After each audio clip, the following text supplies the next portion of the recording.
अस्सलातु वस्सलामु अलैका या नबी अल्लाह व अला आलिका व अस्हाबिका या नूर अल्लाह।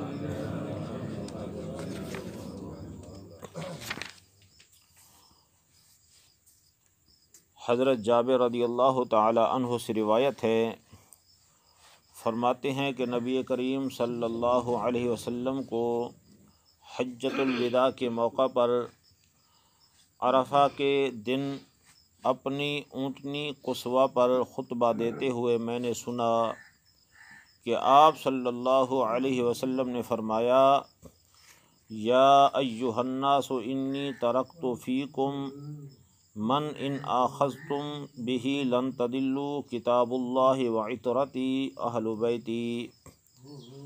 ऐ लोगो, मैंने तुम्हारे दरमियान ऐसी चीज़ छोड़ी है कि अगर तुम इसे पकड़े रखोगे तो हरगिज़ गुमराह न होगे। अल्लाह ताला की किताब कुरान अज़ीज़ और मेरे घर वाले, मेरी इतरत व अहले बैत। यानी आक़ाए दो जहां सल्लल्लाहु अलैहि वसल्लम ने हिदायत याफ्ता रहने के लिए और हमेशा हिदायत पर रहने के लिए आक़ाए दो जहां सल्लल्लाहु अलैहि वसल्लम ने क़यामत तक के लिए अपनी उम्मत को बता दिया कि अगर गुमराही से बचना चाहते हो, हिदायत याफ्ता रहना चाहते हो, तो ये दो चीज़ें हैं, इनको थाम लो, तुम क़यामत तक गुमराह नहीं हो सकते। हज़रत ज़ैद बिन अरक़म रदियल्लाहु ताला अन्हु से रिवायत है, फरमाते हैं कि रसूलुल्लाह सल्लल्लाहु अलैहि वसल्लम ने फरमाया, इन्नी तारिकुन फ़ीकुम मा इन तमस्सक्तुम बिही लन तदिल्लु बअदी अहदुहुमा अअज़मु मिनल आखिरी किताबुल्लाहि हब्लुम ममदूदुम मिनस समाई इलल अर्दि व इतरती अहलु बैती वलन यतफ़र्रक़ा हत्ता यरिदा अलय्यल हौदा फंज़ुरू कैफ़ा तख़लुफ़ूनी फ़ीहा। फरमाया, मैं तुम में दो ऐसी चीज़ें छोड़े जा रहा हूँ, अगर तुमने इनको मजबूती से थामे रखा तो मेरे बाद हरगिज़ गुमराह न होगे। इनमें एक दूसरी से बड़ी है। अल्लाह ताला की आसमान से ज़मीन तक लिटकी हुई रस्सी है और मेरी इतरत मेरे घर वाले, और ये दोनों हरगिज़ जुदा न होंगे यहाँ तक कि दोनों हौज़े कौसर पर मेरे पास आएंगे। बस देखो कि तुम मेरे बाद इनसे क्या सलूक करते हो। यानी आक़ाए दो जहां सल्लल्लाहु अलैहि वसल्लम ने आखिर में जो ये जुमला फरमाया कि देखते हैं तुम इनके साथ क्या सलूक करते हो। यानी ये सलूक जो है दर हकीकत ये ईमान की आखिरी दलील है कि जो इनसे बेहतर सलूक करेगा वही बंदा हिदायत याफ्ता होगा, उसी के सीने में ईमान होगा। और जिसके सीने में इन दोनों का प्यार नहीं होगा तो वो बंदा साहिब ईमान नहीं होगा, बल्कि वो गुमराही की दलदल में धंसा हुआ होगा। हज़रत अब्दुल्ला बिन अब्बास रदियल्लाहु ताला अन्हुमा से मरवी है कि सैयद आलम नूर मुजस्सम सल्लल्लाहु ताला अलैहि वसल्लम ने फरमाया, अहिब्बुल्लाह लिमा यग़ज़ूकुम मिन निअमतिही व अहिब्बूनी बिहुब्बिल्लाहि व अहिब्बू अहल बैती बिहुब्बी। फरमाया, ए लोगो, अल्लाह ताला से मोहब्बत करो कि वो तुम्हें ग़िज़ा अता फ़रमाता है। यानी अल्लाह ताला तुम्हें रोज़ी अता फ़रमाता है, अल्लाह ताला तुम्हें रिज़्क़ अता फ़रमाता है, इसलिए अल्लाह ताला से मोहब्बत करो और मुझसे मोहब्बत करो कि अल्लाह की खातिर कि मैं अल्लाह का महबूब हूँ। और मेरे अहले बैत अतहार से मेरी वजह से मोहब्बत करो कि वो मेरे घर वाले हैं। देखें कैसी तरतीब आप सल्लल्लाहु अलैहि वसल्लम ने इरशाद फरमाई। फरमाया, लोगो तुम अल्लाह से मोहब्बत करो क्योंकि अल्लाह तुम्हारा राज़िक़ है, अल्लाह तुम्हें रोज़ी देने वाला है। और मुझसे मोहब्बत करो कि मैं अल्लाह का महबूब हूँ, और मेरे घर वालों से मोहब्बत करो कि वो मेरे अहले बैत अतहार हैं। यानी जैसे कहते हैं ना कि किसी के मुंह की वजह से किसी का अदब किया जाता है, तो आप सल्लल्लाहु अलैहि वसल्लम ने ये तरतीब इरशाद फरमाई। हज़रत अबू ज़र गफ़ारी रदियल्लाहु ताला अन्हु से रिवायत है कि आप रदियल्लाहु ताला अन्हु ने काबा शरीफ का दरवाज़ा पकड़े हुए फरमाया, ताकि दरवाज़ा इसलिए पकड़ा ताकि इस हदीस की अहमियत सुनने वालों पर वाज़े हो जाए।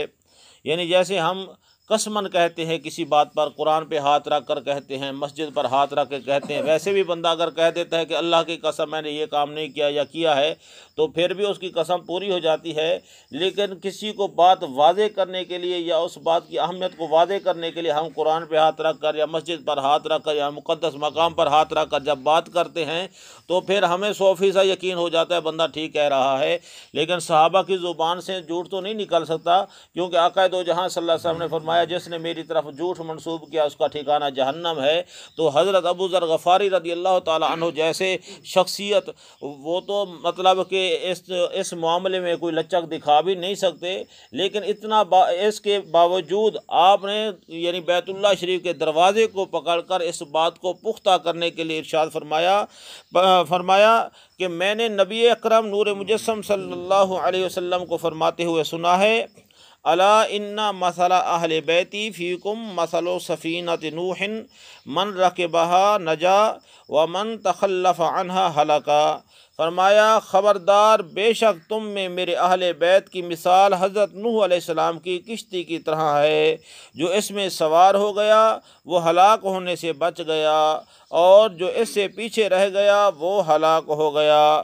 مطلب یہ ہوا کہ دنیا اور آخرت کی نجات چاہیے تو آپ صلی اللہ علیہ وسلم نے فرمایا میری اہل بیت اطہار جو ہے یہ یعنی کشتی نوح کی مانند ہے، ان پر جو سوار ہو گیا یعنی ان سے جو وابستہ ہو گیا وہ نجات پا گیا، اور جو پیچھے رہ گیا وہ ہلاک ہو گیا۔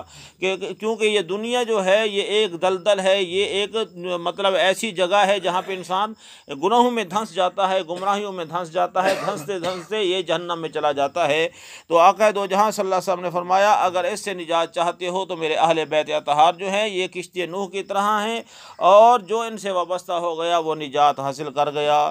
میرے بھائیو، آقا دو جہاں صلی اللہ علیہ وسلم کے فرمان کا یہ بھی مفہوم ہے کہ فرمایا اولاد کو یہ 3 خصلتیں سکھاؤ، یہ 3 عادتیں سکھاؤ، باقی فن و ہنر بعد میں سکھانا، باقی تعلیم و تربیت بعد میں کرنا، باقی باتیں بعد میں سکھانا، پہلے یہ 3 باتیں ان کو سکھا دو۔ پہلی بات یہ ہے ان کو اپنے نبی کا پیار سکھاؤ، اپنے نبی کا ادب سکھاؤ، یعنی جیسے بندہ بولنا شروع کرے، بچہ بولنا شروع کرے، اس کو جو دنیا کا سب سے پہلا تعارف کرانا ہے وہ اس کو اپنے نبی کا تعارف کرانا ہے، ان کا ادب سکھانا ہے، ان کا پیار سکھانا ہے۔ اور فرمایا دوسری خصلت اس کو یہ سکھاؤ کہ وہ اپنے نبی کے اہل بیت اطہار کا پیار سکھاؤ، یعنی نبی کا بھی ادب سکھاؤ، نبی کے گھر والوں کا بھی ادب سکھاؤ۔ اور تیسری چیز ہے فرمایا اس کو قرآن کی تعلیم دو، یعنی اس کو قرآن سکھاؤ، تیسرے درجے پہ قرآن سکھاؤ۔ آقا دو جہاں صلی اللہ علیہ وسلم نے یہ فرما دیا، اور یہ ہمارا فریضہ بنتا ہے کہ اگر ہم اپنی اولاد کی تربیت کرنا چاہتے ہیں تو اسی انداز سے کریں جس انداز میں جس طریقے سے رسول اللہ صلی اللہ علیہ وسلم نے فرمایا ہے۔ تو پھر کیا ہوگا، جس بچے کو پہلا جملہ ہی ادب کا سکھایا ہوگا وہ بچہ جو ہے جوان ہو کر ہمارے بڑھاپے کا سہارا بنے گا، نہ کہ ہمیں دھکے مارے گا۔ اگر بڑھاپا بھی سنوارنا چاہتی ہیں تو پھر بھی رسول اللہ صلی اللہ علیہ وسلم کے فرمان کے مطابق عمل کرنا ہوگا انشاءاللہ۔ جس بچے کی آنکھ میں نبی کا حیا پیدا ہو گیا، جس بچے کی آنکھ میں نبی کے گھر والوں کا حیا پیدا ہو گیا، انشاءاللہ وہ ہمیں بھی دھکا نہیں مارے گا، کیونکہ وہ بچہ با حیا ہوگا۔ دعا فرمائے اللہ رب العالمین آپ سب کو اور مجھ گناہگار سیاہکار کو عمل کرنے کی توفیق عطا فرمائے۔ اللہ رب العالمین محبت رسول اور محبت اہل بیت اطہار عطا فرمائے، اور اس محبت میں مرنا اور جینا عطا فرمائے۔ آمین بجاہ سید الانبیاء والمرسلین وما علینا الا البلاغ المبین۔